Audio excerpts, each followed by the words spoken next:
Hello everyone, this is Ritu and welcome to study more knowledge. तो NCERT की books हम कर रहे हैं और इसमें हमारी हिंदी की 2 बुक्स हो चुकी हैं, क्लास 6 और 7th की। तो सभी कम्पिटिटिव एग्जाम्स के लिए जिनमें जनरल हिंदी या फिर हिंदी व्याकरण पूछा जाता है, सभी के लिए ये हेल्पफुल रहेंगी। काफ़ी सारे एग्जाम्पल्स के थ्रू आप इसमें व्याकरण पढ़ते हैं और अच्छी तरह से आपको समझ में आ जाता है एग्जाम्पल्स के थ्रू। तो आज की हमारी जो क्लास है वो है कक्षा 8 की जो पाठ्य पुस्तक है उसको हम करेंगे, उसका जो व्याकरण वाला पार्ट है उसको करेंगे। तो इस किताब का भी नाम है वसंत और ये है भाग 3। भाग 1 और 2 हम पिछली क्लासेस में पढ़ चुके हैं। तो चलिए शुरू करते हैं हमारी आज की क्लास। तो फर्स्ट चैप्टर से देख लेते हैं और इसका पहला क्वेश्चन है, हरे हरे पुष्प पुष्प में एक शब्द की एक ही अर्थ में पुनरावृत्ति हुई है, मतलब एक ही शब्द दोबारा यूज़ हुआ है और अर्थ भी उसका सेम ही है। तो कविता के हरे हरे ये पात वाक्यांश में हरे हरे शब्द युग्म पत्तों के लिए विशेषण के रूप में प्रयुक्त हुए हैं। देखो हरे हरे जो है ये एक तरह से विशेषण है पत्तों के लिए, पात का अर्थ होता है पत्ते, तो ये काम कर रहे हैं विशेषण का हरे हरे। तो यहाँ पात शब्द बहुवचन में प्रयुक्त है। देखो जो पात शब्द है ये पत्तियों के लिए हम प्रयोग कर रहे हैं और ये बहुवचन शब्द है। ऐसा प्रयोग भी होता है जब कर्ता या विशेष्य एक वचन में हो, यानी जो करने वाला है वो एक वचन में हो और जो कर्म क्रिया या फिर विशेषण है ये बहुवचन में हो। देखो एग्जाम्पल दिया हुआ है कैसे, अभी हमसे क्या बताया हुआ कि कर्ता और विशेष्य एक वचन में हो, जैसे कि ये हमारा क्या है, एक वचन है। और अगर बात की जाए कि जो ये इसमें विशेषण दिया हुआ है लंबी चौड़ी और बातें, तो ये क्या है, कर्म है।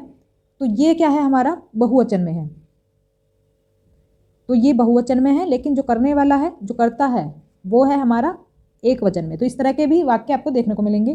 कविता में एक ही शब्द का एक से अधिक अर्थों में भी प्रयोग होता है, जैसे 3 बेर खाती थी वे 3 बेर खाती हैं। तो इनका जो अर्थ है वो अलग अलग है, शब्द एक जैसा है लेकिन अर्थ इनका अलग है।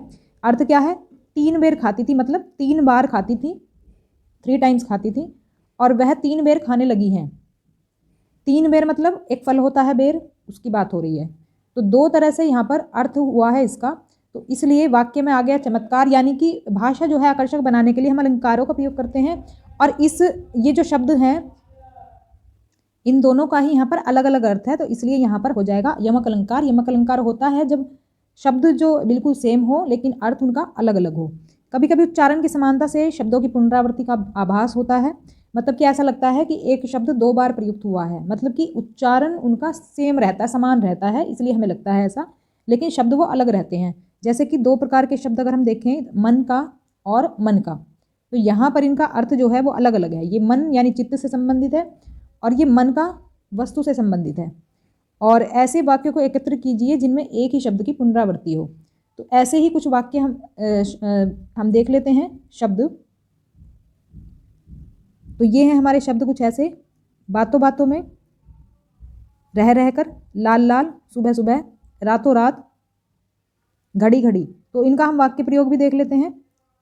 तो इसको हम कुछ इस तरह से वाक्य में प्रयोग कर सकते हैं, बातों बातों में कब घर आ गया पता ही नहीं चला, रह रहकर, कल रात से रह रहकर बारिश हो रही है। तो ये शब्दों का एक तरह से पुनरावृत्ति हो रही है एक ही शब्द की। लाल लाल आंखों से पिताजी अमर को घूर रहे थे, दादी जी सुबह सुबह ही पूजा करने मंदिर निकल जाती हैं, ईश्वर की कृपा से रामन रातों रात अमीर हो गया, घड़ी घड़ी शिक्षक उसे पढ़ाई में ध्यान लगाने के लिए टोकते रहते थे। तो इस तरह से हम जो एक जैसे दिखने वाले, मतलब शब्दों की जो पुनरावृत्ति होती है उन शब्दों का वाक्य प्रयोग कर सकते हैं। नेक्स्ट क्वेश्चन देख लेते हैं। देखो चैप्टर में एक कैरेक्टर है बदलू, तो उसके बारे में कुछ लाइनें दी हुई हैं। बदलू को किसी बात से चिढ़ थी तो कांच की चूड़ियों से, मतलब अगर किसी बात से उसको चिढ़ थी तो कांच की चूड़ियों से। और बदलू स्वयं कहता है, जो सुंदरता कांच की चूड़ियों में होती है लाख में कहाँ संभव है। तो एक तरह से बदलू की 2 प्रकार की मनोदशाओं को यहाँ पर दर्शाया गया है। जैसे कि पहले तो दिखा रहे हैं कि पहले तो बता रहे हैं कि बात से अगर किसी बात से उसे चिढ़ती तो कांच की चूड़ियों से, लेकिन उनकी सुंदरता भी उसे भाती है, तो ऐसा कैसे हो सकता है। तो दूसरी पंक्ति में उसके मन की पीड़ा है, मतलब कुछ ऐसा हुआ है जिसकी वजह से उसको कांच की चूड़ियों से चिढ़ होती है और पसंद भी है उसे। तो उसमें व्यंग भी है और उसमें पीड़ा भी है। तो हारे हुए मन से या दुखी मन से या फिर व्यंग में बोले गए वाक्यों के अर्थ सामान्य नहीं होते। हम कह सकते हैं जो उसको डायरेक्टली जो बोला जा रहा है वाक्य है उसका वो अर्थ ना होकर के कुछ और अर्थ उसका रहता है।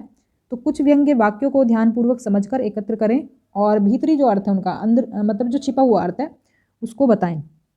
जैसे कि उदाहरण अगर हम देखें तो व्यंग वाक्य क्या है, अब पहले जैसी औलाद कहाँ, ये कुछ लोग बोलते हैं।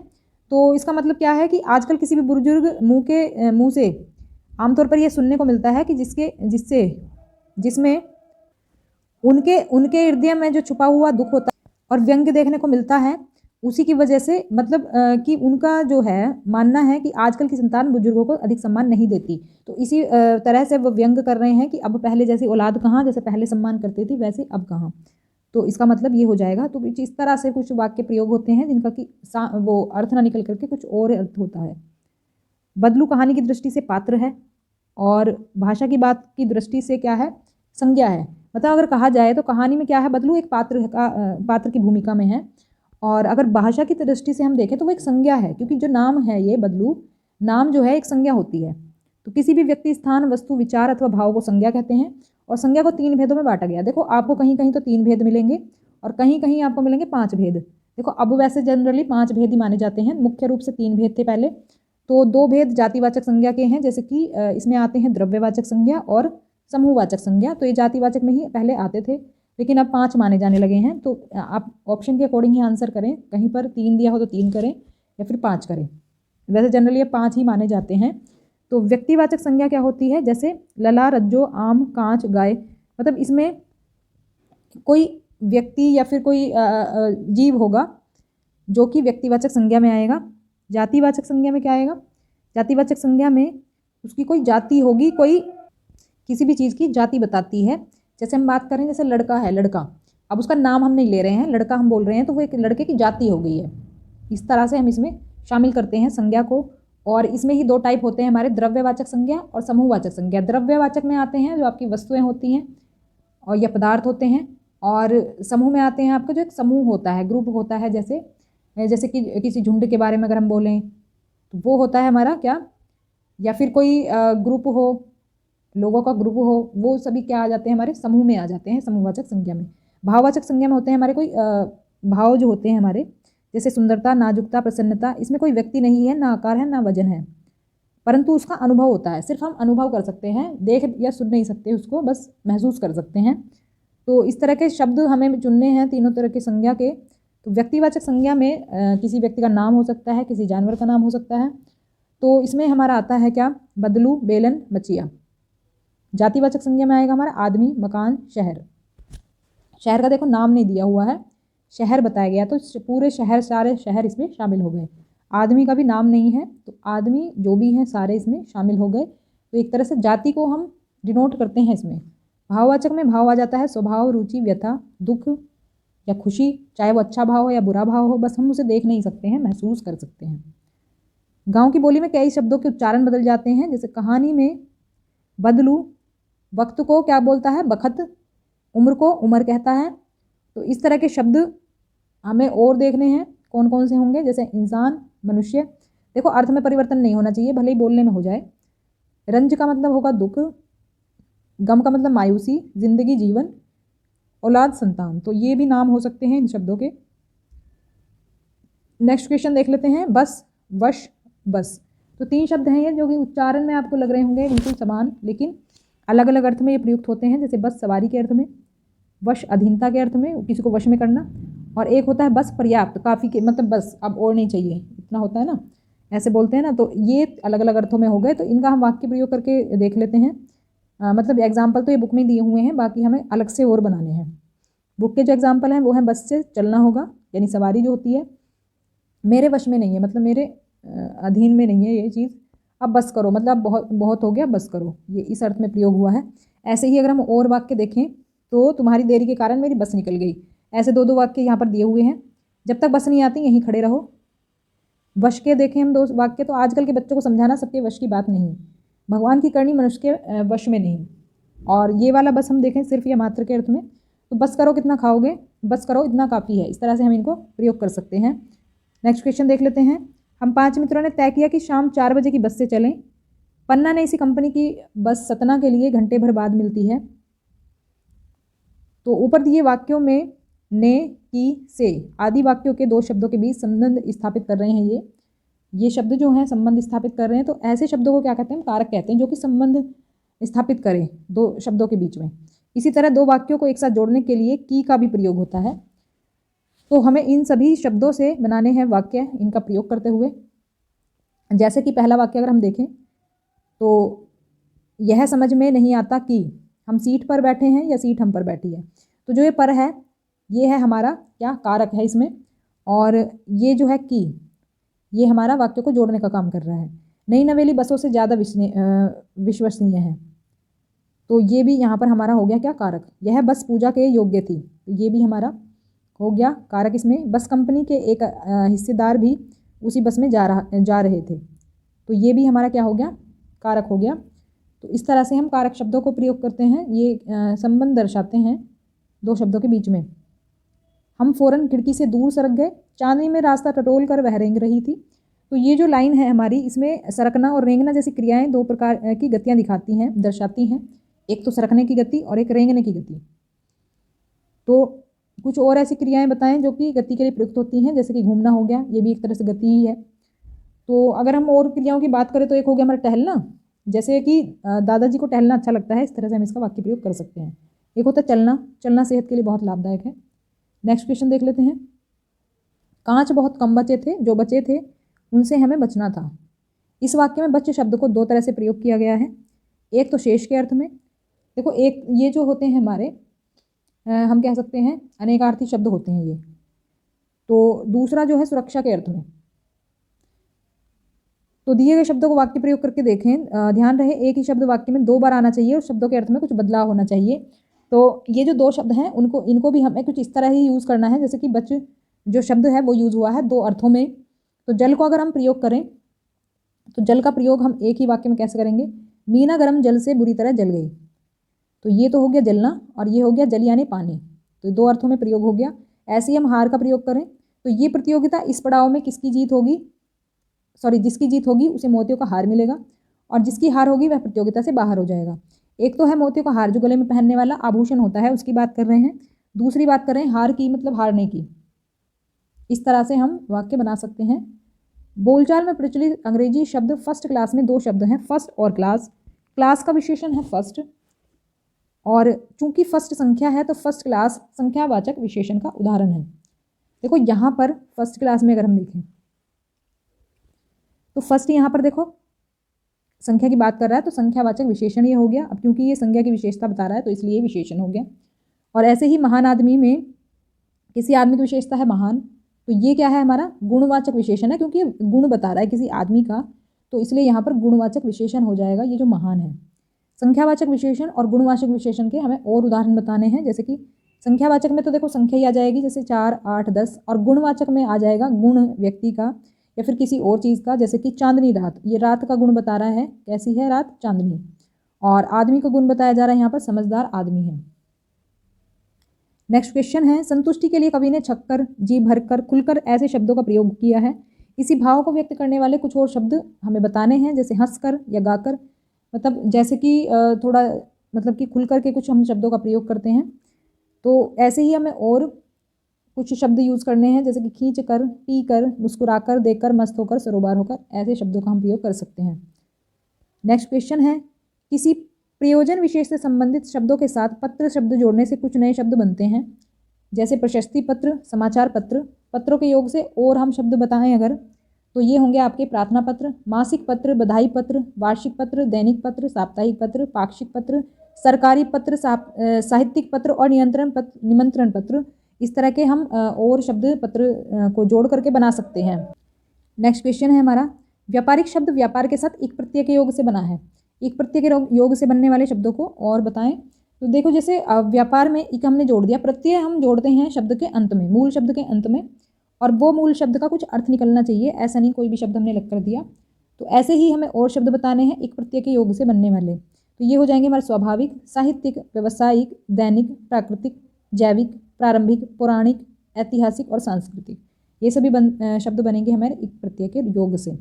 अब देखो बात करेंगे संधि की, तो बहुत कम है संधि वाले क्वेश्चंस इसमें। दो स्वरों के मेल से होने वाले परिवर्तन को स्वर संधि कहते हैं। यहाँ बात हो रही है स्वर संधि की। स्वर संधि में दो स्वरों का मेल होता है, व्यंजन का मेल नहीं होता है इसमें।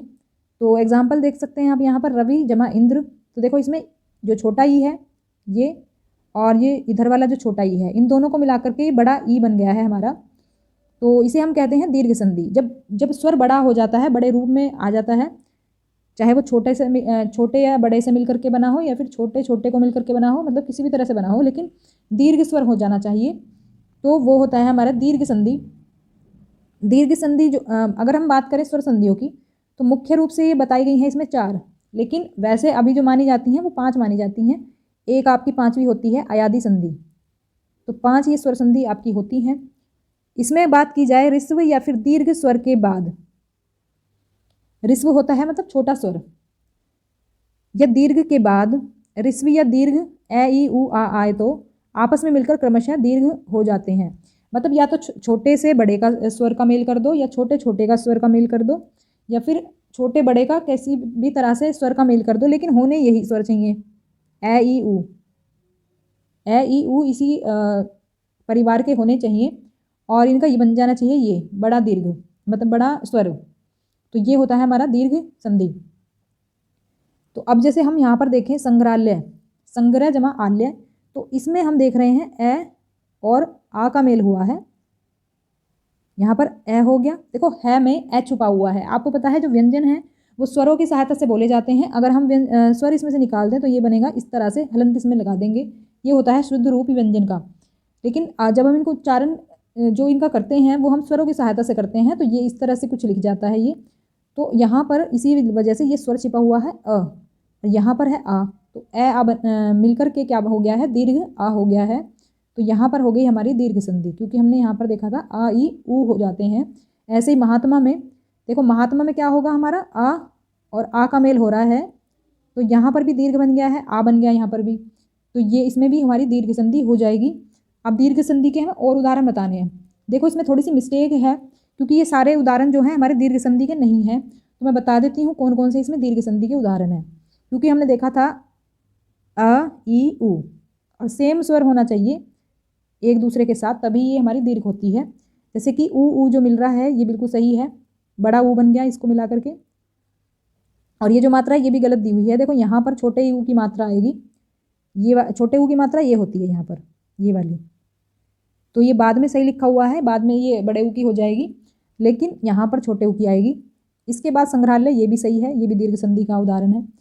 ये वाला भी सही है क्योंकि सेम परिवार के मिल रहे हैं ये स्वर, ये भी सही है। और आपका रविंद्र भी सही है, विद्यालय भी सही है। बाकी आपके ये दीर्घ संधि के उदाहरण नहीं है। देखो अनुमति है आपका संयोग, ये संधि नहीं है क्योंकि इसमें कोई परिवर्तन नहीं हो रहा है, अनु जमा मति मिल रहा है, बन रहा है अनुमति, लेकिन कोई विकार उत्पन्न नहीं हो रहा है। संधि वो होती है जब विकार उत्पन्न होता है।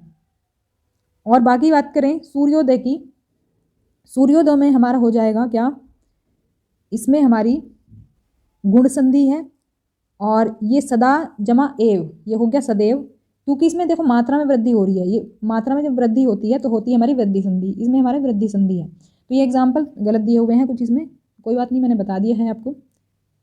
और देख लेते हैं आगे। नेक्स्ट क्वेश्चन है, दो शब्दों के मिलने से बनता है समास, और समास का एक प्रकार है द्वंद्व समास।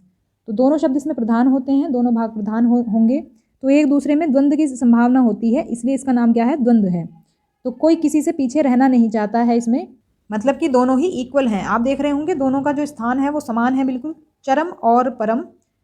तो इसको इस तरह से लिख देते हैं हम, भीरू और बेबस, भीरू बेबस, दिन और रात, दिन रात। तो दोनों में द्वंद्व है, मतलब दोनों इक्वल हैं, कोई किसी से कम नहीं है, तो इसलिए इसमें द्वंद्व समास है। और के साथ आए शब्दों को जोड़े को और हटा करके हम ये योजक चिन्ह लगा देते हैं, और कभी कभी एक साथ भी लिखा जाता है इनको। तो द्वंद्व समास के उदाहरण देख लेते हैं, जैसे सुख और दुख, इसको इस तरह से भी लिख सकते हैं, भूख और प्यास ऐसे भी लिख सकते हैं, तो दोनों तरह से इनको लिखा जा सकता है। हंसना और रोना, हंसना रोना, आते जाते, राजा और रानी, राजा रानी, चाचा और चाची, चाचा चाची, सच्चा झूठा, पाना खोना, पाप पुण्य, स्त्री पुरुष, राम सीता, आना जाना, तो ये सभी द्वंद्व समास के उदाहरण हैं। तो 3 तरह की संज्ञा जो हैं इनके उदाहरण हैं पाठ में, तो वो हमें बताने हैं। व्यक्तिवाचक संज्ञा के हैं गांधी, तिलक, भरत, भारत, मदन मोहन, वाली, तो नाम है ये इसलिए व्यक्तिवाचक संज्ञा हो गई। जातिवाचक संज्ञा में जाति की बात करते हैं, बस, यात्री, मनुष्य, ड्राइवर, कंडक्टर, हिंदू, मुस्लिम, आर्य, द्रविड़, पति, पत्नी, तो इसमें संपूर्ण जाति के बारे में बात होती है। जैसे पति जो है संपूर्ण पति जो हैं सभी जो पति हैं उनके बारे में बात हो रही है, या फिर मुस्लिम जो कास्ट है उसके पूरे सभी के बारे में बात हो रही है। तो एक तरह से जाति की बात करते हैं ये। भाववाचक संज्ञा में भाव आता है जो कि हम देख नहीं सकते, सिर्फ महसूस कर सकते हैं। ईमानदारी, सच्चाई, झूठ, चोर, डकैत, ये सभी पाठ में आए हुए शब्द हैं। नेक्स्ट क्वेश्चन है, बोलचाल की क्षेत्रीय विशेषताओं के कारण शब्दों के उच्चारण में परिवर्तन होता है। जैसे वाणी शब्द वाणी बन जाता है, मन से मनवा, मनुआ आदि हो जाता है। और उच्चारण के परिवर्तन से कभी कभी वर्तनी भी बदल जाती है, मतलब लिखने का उनका तरीका भी बदल जाता है। तो हम कुछ ऐसे शब्द अगर लिखें तो इनको हम लिख सकते हैं इनका शुद्ध रूप। जैसे ज्ञान का होगा ज्ञान, जीभी का होगा जीभ, पाँव का होगा पाँव, तली का होगा तलय, तला जो होता है नीचे का आधार उसको, आँखी आँख, बड़ी बड़ी। तो ये शुद्ध रूप हम इनका इस तरह से लिख सकते हैं। नेक्स्ट क्वेश्चन है, धुली बेधुली बाल्टी लेकर 8 हाथ 4 थनों पर पिल पड़े। धुली शब्द से पहले बे लगा करके बेधुली बना है, जिसका अर्थ है बिना धुली, यानी बे एक उपसर्ग है। तो बे उपसर्ग से बनने वाले और शब्द बताएं अगर, तो ये होंगे बेतुका, बेईमान, बेघर, बेचैन, बेहोश। तो बाकी और उपसर्ग हमें दिए हुए हैं, इनसे बनने वाले शब्द हमें बताने हैं। जैसे कि प्र से बनेंगे प्रबल, प्रभाव, प्रयोग, प्रचलन, प्रवचन। आ से बनेंगे आमरण, आभार, आजन्म, आगत। भर से बनेंगे भरपेट, भरपूर, भरमार, भरसक। बद से बनेंगे बदसूरत, बदमिजाज, बदनाम, बदतर। तो अब उपसर्ग शब्दों के शुरू में जुड़ते हैं किसी भी मूल शब्द के। आगे क्वेश्चन है, सवाक्य शब्द वाक्य से पहले स लगाने से बना है। स उपसर्ग से कई शब्द बनते हैं और शब्दों के साथ स का उपसर्ग की भांति प्रयोग करके शब्द बनाएं, और जो परिवर्तन हुआ है उसको भी हमें बताना है इसमें। तो ये जो शब्द हैं इसमें स उपसर्ग लगा करके बनाना है हमें। देखो मूल शब्द है ये हित, और हित का अर्थ होता है क्या, भलाई। अगर हम इसको स जोड़ दें तो ये बन जाएगा सहित, और इसका अर्थ होता है के साथ। सहित का अर्थ होगा क्या, के साथ। और परिवार मूल शब्द में स जोड़ने से बनेगा सपरिवार, और परिवार का अर्थ होता है घर के लोगों का समूह, और सपरिवार का अर्थ होता है परिवार के साथ। विनय में स जोड़ने से बनता है सविनय, विनय का अर्थ होता है प्रार्थना, और सविनय का हो जाएगा विनय पूर्वक। चित्र में स जोड़ने से बनता है सचित्र, और चित्र का मतलब है तस्वीर, सचित्र का मतलब है चित्र सहित। उपसर्ग और प्रत्यय दोनों ही शब्दांश होते हैं, शब्दों के अंश होते हैं। वाक्य में इनका अकेला प्रयोग नहीं होता है।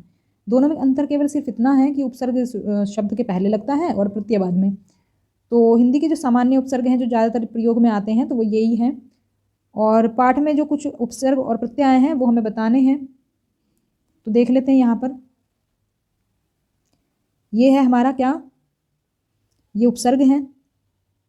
तो उपसर्ग मिला करके स उपसर्ग से क्या बनता है, ये वाक में लगा करके सवाक, और सु जो उपसर्ग है लोचना में मिला करके बनता है सुलोचना। ऐसे ही कार जो प्रत्यय है वो फिल्म में जोड़ने से बनता है फिल्मकार, और ई जो प्रत्यय है वो अगर हम कामयाब में जोड़ दें तो बन जाएगा कामयाबी। ऐसे ही और उदाहरण हम बताएंगे। जैसे उपसर्ग के अगर हम देखें तो पुत्र में सु उपसर्ग जोड़ने से बनता है सुपुत्र, ओ उपसर्ग घट में जोड़ने से ओ घट बनेगा, सार में अनु उपसर्ग जोड़ेंगे तो बनेगा अनुसार, मुख में आ उपसर्ग जोड़ेंगे तो बनेगा आमुख, परिवार में स जोड़ेंगे सपरिवार, नायक और अधि मिलकर बनेगा अधिनायक, आमरण मिलकर के बनेगा आमरण, संहार और उप मिलकर के बनेगा क्या, उपसंहार, अ उपसर्ग ज्ञान में जोड़ेंगे तो बनेगा अज्ञान, सु उपसर्ग यश में जोड़ेंगे तो बनेगा सुयश, सम में कौन जोड़ेंगे तो बनेगा समकोण, सत में कर्म जोड़ देंगे तो सत्कर्म बन जाएगा। क्योंकि देखो यहाँ पर हलंत लगा हुआ है तो इसलिए आधा त है। अनु में राग जोड़ेंगे बनेगा अनुराग, नी में बंध जोड़ेंगे तो निबंध, अधपका में मतलब इन दोनों को जोड़ेंगे तो बनेगा अधपका। फिर बात करेंगे प्रत्यय की। मूल शब्द है चाचा, प्रत्यय है एरा, बन जाएगा चचेरा। लेख में क जोड़ेंगे तो लेखक बनेगा, काला में ईमा जोड़ेंगे तो कालीमा बनेगा, लड़ में आई जोड़ेंगे तो लड़ाई बनेगा, सज में आवट प्रत्यय से सजावट, अंशु में तह से अंश तह बन जाएगा, सुनार में इन जोड़ेंगे तो सुनारिन बन जाएगा, जल में ज प्रत्यय जोड़ने से बनेगा जलज, पर में जीवी से बनेगा परजीवी, खुद आई जोड़ने से बनेगा खुदाई, ध्यान में पूर्वक प्रत्यय जोड़ने से बनेगा ध्यानपूर्वक, चिकना आहट चिकनाहट, विशेषतया विशेषतया, चमक इला ईला चमकीला, भारत ईय भारतीय। इस तरह से ये प्रत्यय बन जाएंगे। और नेक्स्ट क्वेश्चन देख लेते हैं।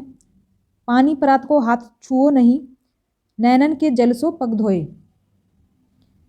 तो इसका मतलब क्या है कि परात का जो पानी है उसको तो छुआ नहीं है, लेकिन जो नैनो का जो पानी है यानी कि आंसू जो हैं उससे ही पैर धो लिए हैं। तो ये सुदामा के लिए प्रयुक्त होती हैं ये लाइनें। तो इन पंक्तियों में जो है बात को बहुत अधिक बढ़ा चढ़ा करके चित्रित किया गया है। जब हम किसी बात को इतना बढ़ा चढ़ा कर प्रस्तुत करते हैं तो वहाँ पर अतिशयोक्ति अलंकार होता है, मतलब जो संभावना है नहीं और उसको हम इस तरह से बोलते हैं बात को जो संभव ही नहीं है, उसको हम कहते हैं अतिशयोक्ति, यानी कि बहुत ज़्यादा बात को बढ़ा चढ़ा कर बताया जा रहा है। तो ऐसा ही अगर हम और उदाहरण देखें एक, तो वो होगा हमारा के वह टूटी सी छानी हती कहं कंचन के अबधाम सुहावत। तो यहाँ पर अतिशयोक्ति अलंकार है और इनका कहने का अर्थ क्या है, टूटी सी झोपड़ी के स्थान पर अचानक कंचन के महल का होना, कंचन यानी कांच के महल का होना, तो यहाँ पर अतिशयोक्ति है। नेक्स्ट क्वेश्चन भी हमारा उपसर्ग और प्रत्ययों से संबंधित है। तो इसमें कुछ उपसर्ग अभि, प्र, अनु, परि, वि ये उपसर्ग दिए हुए हैं और इक, वाला, ता, ना ये प्रत्यय दिए हुए हैं। तो इनसे संबंधित हमें शब्द बनाने हैं इनके मेल से। तो अभी उपसर्ग से बनेगा अभिमान, अभि जमा मान। प्र से बनेगा प्र जमा यत्न, प्रयत्न। अनु से बनेगा अनु जमा सरन, अनुसरण। परि उपसर्ग से बनेगा परिपक्व, परिपक्व। वि और शेष मिलाकर के बन जाएगा विशेष। अब प्रत्यय के बारे में देख लेते हैं। ये जो प्रत्यय हमारे इक प्रत्यय से बनेगा हमारा धार्मिक, धर्म इसमें मूल शब्द है। देखो मूल शब्द जो होते हैं वो सार्थक होने चाहिए, कोई ऐसा भी शब्द कोई भी शब्द नहीं उठा सकते हम, उसका कुछ अर्थ निकलना चाहिए, वो मूल शब्द होता है। तो इस तरह से हम प्रत्ययों की पहचान करते हैं। वाला प्रत्यय से बनेगा किस्मत वाला। ता से बनेगा सजीवता, सजीव जमा ता। न से बनेगा चढ़ना, चढ़ जमा ना। नव से बनेगा नव साक्षर और ता से बनेगा हमारा गतिशील में ता जोड़ करके गतिशीलता। तो इस तरह से हम प्रत्यय और उपसर्ग के क्वेश्चंस शब्द बना लेंगे। तो देखो ये जो कहानी है हमारी, ये वाला जो चैप्टर है, इस कहानी में लेखक ने काफ़ी रोचक मुहावरे प्रयोग किए हैं भाषा को रोचक या फिर मज़ेदार बनाने के लिए। अब इसमें से कुछ एग्जाम्पल अगर हम देखें तो यहाँ पर आप देख पाएंगे, अब तक बिलवासी जी को वे अपनी आंखों से खा चुके होते। तो मतलब भाषा को आकर्षक बनाने के लिए क्या करते हैं हम, मुहावरों का प्रयोग करते हैं। ऐसे ही दूसरा है वाक्य, कुछ ऐसी गढ़न उस लोटे की थी कि उसका बाप डमरू माँ चिलम लग रही हो। और तीसरा है 250 रुपये तो एक आंख सेकने के लिए भी ना मिलते हैं। तो इस तरह से भाषा को आकर्षक बनाने के लिए हम मुहावरों का प्रयोग करते हैं। कुछ और मुहावरे जिनका अर्थ और वाक्य प्रयोग देख लेते हैं। चैन की नींद सोना मतलब निश्चिंत सोना, और वाक्य अगर बनाए तो कुख्यात चोर के पकड़े जाने पर पुलिस चैन की नींद सोई। और आंखों से खा जाना मतलब क्रोधित होना। जैसे कभी कभी होता है ना, हम किसी को इतना घूर कर देखते हैं तो ऐसा लगता है कि आंखों से ही खा जाएगा, इस तरह से बोला जाता है ना। तो परीक्षा में कम आने पर माँ ने पुत्र को ऐसे देखा मानो आंखों से ही खा जाएगी। आंख सेकने के लिए भी ना मिलना मतलब दुर्भर होना, मतलब देखने के लिए भी कोई चीज़ ना मिलना। तो हस्तकला से बनी वस्तुएं तो आजकल आंख सेकने के लिए भी नहीं मिलती हैं। मारा मारा फिरना, ठोकरें खाना। बेटे आलीशान घर में रहते हैं और बाप बेचारा मारा मारा फिरता है। डींगे सुनना मतलब झूठ मूठ की तारीफ सुनना। लाला जी घर में तो भीगी बिल्ली हैं परंतु बाहर अपनी बहादुरी की डींगे मारते फिरते हैं। डींगे मारना होता है वैसे, ये यहाँ पर थोड़ा सा मिसप्रिंट हो गया है। नेक्स्ट क्वेश्चन है, श्री कृष्ण गोपी का माखन चुरा चुरा कर खाते थे इसलिए उन्हें माखन चुराने वाला भी कहा गया है। इसके लिए एक शब्द क्या हो जाएगा हमारा, ये हो जाएगा माखन चोर। तो हम ये ना कह करके माखन चुराने वाला, हम कह देते हैं सीधे माखन चोर। श्री कृष्ण के लिए 5 पर्यायवाची शब्द बताने हैं। तो ये होंगे गोविंद, रणछोड़, वासुदेव, मुरलीधर और नंदलाल। कुछ शब्द होते हैं परस्पर मिलते जुलते अर्थ वाले, तो उन्हें हम कहते हैं क्या, पर्यायवाची शब्द। और कुछ विपरीत अर्थ वाले भी होते हैं। तो समानार्थी शब्द जो है वो पर्यायवाची कहलाते हैं और विपरीतार्थक शब्द हमारे विलोम शब्द कहलाते हैं। तो ऐसे ही एग्जाम्पल अगर हम देखें तो पर्यायवाची शब्द हैं हमारे, जैसे चंद्रमा के हो गए शशि, इंदु, राका। मधुकर के पर्यायवाची हैं भ्रमर, भौरा, मधुप। सूर्य के पर्यायवाची हैं रवि, भानु, दिनकर। विपरीतार्थक एग्जाम्पल की बात करें तो दिन का होगा रात, श्वेत का होगा श्याम, श्वेत मतलब गोरा होता है, श्याम मतलब काला होता है। शीत का होगा उष्ण।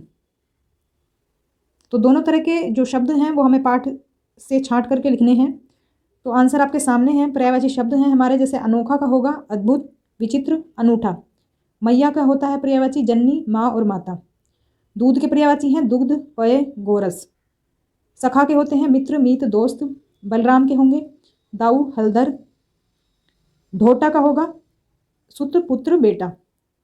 तो देखो जो पर्यायवाची पूछे जाते हैं कुछ इस तरह के शब्द पूछे जाते हैं जो कि आपको ध्यान नहीं रहते, कुछ जो कॉमन से शब्द होते हैं ना उनको नहीं पूछते हैं, तो इसलिए इन्हें कई बार आपको पढ़ लेना चाहिए। कई बार पढ़ लेंगे तो थोड़ा सा नज़र में रहेंगे। विपरीतार्थक यानी कि विलोम शब्द की बात करें तो लंबी का होगा छोटी, श्याम का होगा श्वेत, संग्रह का होगा विग्रह, मोटी का होगा पतली, रात का होगा दिन और प्रकट का होगा ओझल। मतलब आंखों से गायब होना होता है ओझल होना। नेक्स्ट है हमारा, किसी भी क्रिया को पूरी करने में जो भी संज्ञा आदि शब्द संलग्न होते हैं वे अपनी अलग अलग भूमिकाओं के अनुसार अलग अलग कारकों में वाक्य में दिखाई देते हैं। वह हाथों से शिकार को जकड़ लेती थी। तो जकड़ना क्रिया तभी संपन्न हो पाएगी जब कोई व्यक्ति जकड़ने वाला हो। तो मतलब काम को करने वाला होना चाहिए और वो कर्म भी होना चाहिए जो किया जाएगा। तो इन भूमिकाओं की प्रकृति अलग अलग है। व्याकरण में ये भूमिकाएं जो हैं कारकों के अलग अलग भेदों से स्पष्ट होती हैं, जैसे कि कर्ता, कर्म, करण, जो कि मैंने आपको बताया। देखो ये कर्ता होगा जो करने वाला होगा मतलब जकड़ने वाला होगा, और एक होगा जो कि जकड़ा जाएगा, शिकार होगा जो, यानी कि वो कर्म में आएगा। तो ऐसे ही हमें 5 और उदाहरण खोज कर लिखने हैं जिसमें कि हमारे ये तीनों के अर्थ स्पष्ट हो जाएं। तीनों कारक नहीं है बल्कि इसमें बाकी और भी कारक हमारे यूज हो सकते हैं, तो हम देख लेते हैं इनको। मैं आगे बढ़ा ही था कि बेर की झाड़ी पर से मोती सी बूंद मेरे हाथ पर आ गिरी। तो बेर की में क्या है, संबंध कारक की जो है संबंध बता रहा है ये शब्द, तो इसमें संबंध कारक हो जाएगा। ऐसे ही दूसरे वाक्य में अगर देखो, हम बड़ी तेजी से बाहर फेंक दिए गए। तेजी से बाहर फेंकने का मतलब अलग किया जा रहा उनको, तो से का मतलब होता है अपादान कारक जो कि अलग होने के अर्थ में होता है। मैं प्रतिक्षण उसमें से निकल भागने की चेष्टा में लगी रहती थी। तो यहाँ पर जो मैं है ये है कर्ता। वह चाकू से फल काट कर खाता है। चाकू से, ये जो से है ये साधन के अर्थ में है, मतलब उसके द्वारा हम कोई काम कर रहे हैं। ये जो से था ये अलग होने के अर्थ में था, तो अलग होने के लिए अपादान कारक होता है से में, और जो साधन का प्रयोग जिसमें हम करते हैं वो होता है हमारा करण कारक। बदलू लाख से चूड़ियाँ बनाता है। जो बदलू इसमें संज्ञा शब्द है, एक नाम है ये, लाख से चूड़ियाँ बनाता है, तो इसमें हमारा हो जाएगा से मतलब करण कारक, क्योंकि ये साधन के अर्थ में यहाँ पर से फिर से प्रयुक्त हुआ है। नेक्स्ट हमारे कुछ मुहावरे दिए हुए हैं, तो कहानी में से ही है ये, और इसके हमें क्या करना है, वाक्य प्रयोग करना है। जैसे कि भांप लेना, तो बच्चों का मुंह देखकर माताजी ने भांप लिया कि परीक्षा का नतीजा क्या होगा। मतलब एक तरह से अनुमान जो लग जाता है वो हम कह सकते हैं, उसकी जगह हम इसे यूज़ कर लेते हैं। हिम्मत बांधना, अपने घर के आने पर ही राहुल की हिम्मत बंधी कि अब सब ठीक हो जाएगा, तो मतलब थोड़ी सी तसल्ली जो मिलती है। अंतिम सांस गिनना, दादाजी की बुरी हालत देखकर माताजी ने स्थिति भांप ली कि वे उनकी अंतिम सांस गिन रहे हैं। मतलब कि जो मृत्यु के निकट होता है उसको हम कहते हैं अंतिम सांस गिनना। मन में आशा जगना, शिक्षिका की कहानी ने मेरे मन में आशा जगा दी।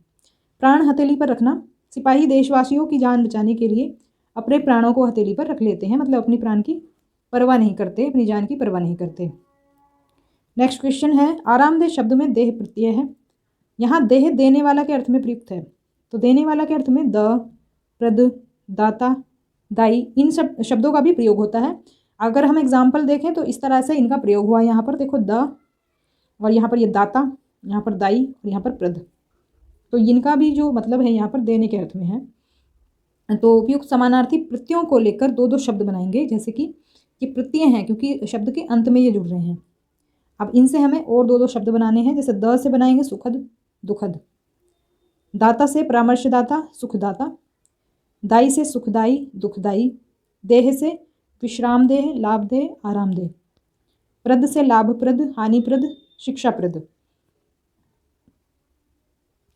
देखो गांव की जो बोली होती है उसमें कई शब्दों का उच्चारण अलग होता है। एक तरह से हम ये भी कह सकते हैं जो क्षेत्रीय बोली होती है, अपने क्षेत्र की जो भाषा होती है उनकी वर्तनी भी बदल जाती है। जैसे अगर उसको हम लिखेंगे तो थोड़ा सा अलग से लिखेंगे, अलग सा लिखेंगे। तो जैसे गवरिया, गोरैया का ग्रामीण उच्चारण है। गोरैया जो इसका शुद्ध रूप है, लेकिन गवरिया कौन है, मतलब गाँव में जो है कुछ लोग उच्चारण इसका इस तरह से करते हैं। उच्चारण के अनुसार ही इस शब्द की वर्तनी लिखी गई है, मतलब जैसे ये बोला जाता है वैसे ही लिख दिया है। ऐसे फुंदना फूल गेंदा का बदला हुआ रूप है।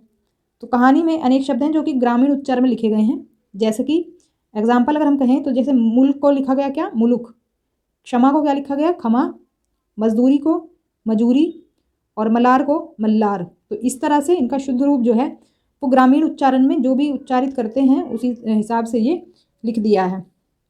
तो कुछ ऐसे शब्द हमें और लिखने हैं, जैसे कि उनका हमें मूल रूप भी लिखना है और उनका जो क्षेत्रीय जो रूप है वो भी लिखना है।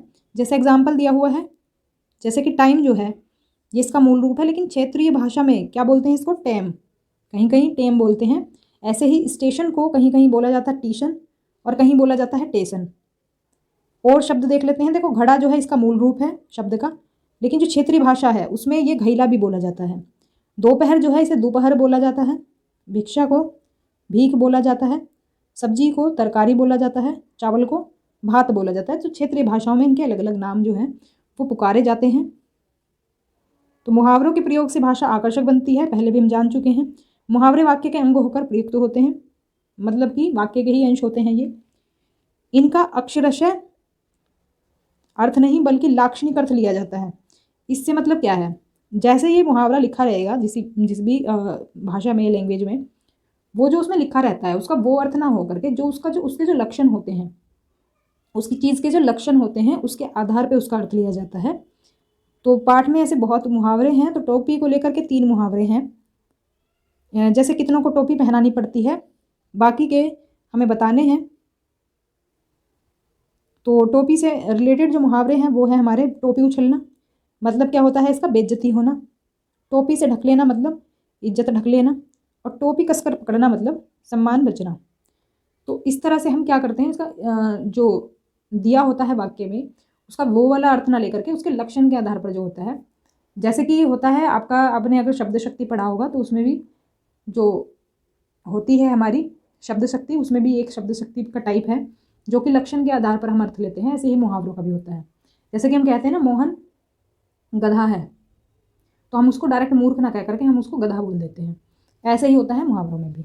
तो ये थी हमारी क्लास 8 की हिंदी की बुक, और उम्मीद है कि ये आपके लिए यूज़फुल रहेगी, क्योंकि ये काफ़ी सारे कॉम्पिटिटिव एग्ज़ाम्स हैं जिनमें कि ये सभी टॉपिक्स जो पूछे जाते हैं, अगर आप इसको देख लेंगे तो काफ़ी सारी चीज़ें आपको रिवाइज हो जाएंगी। तो मिलते हैं हमारी नेक्स्ट क्लास में, तब तक के लिए stay connected and keep watching study more knowledge.